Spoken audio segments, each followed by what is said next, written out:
Right, hello everybody, just a quick video, a video of thanks really to everyone that turned up today to give me a hand to go up and start clearing and tidying up the war graves.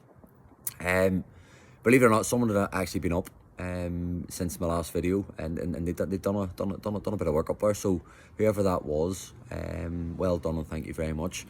Put a massive dent in some of the stuff today. All the graves that we can identify have now got 360 access, so you can actually see who's buried in them, and you can go and visit them and read the information as to when and how a lot of them had passed away and died. So that was really good. Something that struck me massively today really was the ages. I spent a bit of time today looking at them, and the ages of the young men that had been killed in the First and Second World War. Some as young as 18, 19 years old, barely lived their lives, you know, certainly hadn't lived adulthood, and were taken from us. Got me thinking again then in regards to soldiers in recent conflicts. Soldiers in recent conflicts, were they any different? All young men. But what tied them together really was their sense of purpose. You know, the unifying purpose of fighting for what they believe in. And I think that's really important for us all to remember. Certainly for me, it keeps me keeps me aware and keeps me mentally sound, really, knowing that people that have passed away in any conflict, especially in the last 20 odd years, you know, have all volunteered to go and do that. So I think that's big for me. What it also has done as well, though, is made me think about friends, colleagues, you know, people that I know that have been killed in conflicts in the last 20 years, especially at this time of year. This time of year, in the last two conflicts of Iraq and Afghanistan, was normally known as fighting season.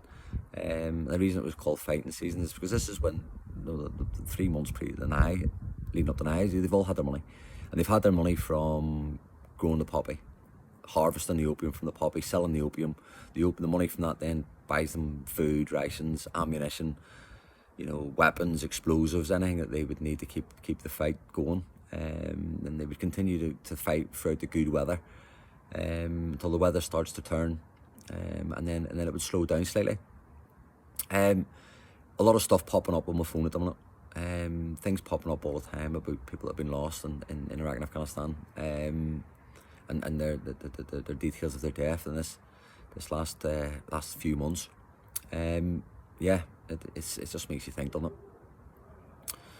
Now, we're going to be going up again at some point, and the reason we're going to go back up is because of everything I've just said. You know, I would like to think that in 100 years' time, that, you know, if I'd been killed in conflict defending this country, I'd like to think that somebody like me and the people that were there today would lend a hand and go up and do what they need to do. I wouldn't like to be the guy that's off on the peripherals of the cemetery. Nobody knows I'm there, surrounded by brambles and 8-foot bushes. You know, just needs to be sorted out, really. So we will be going up again. I'm going to continue to try and find a few more, and we'll see how we go. A special thank you today, though, to Padre Ivan Linton.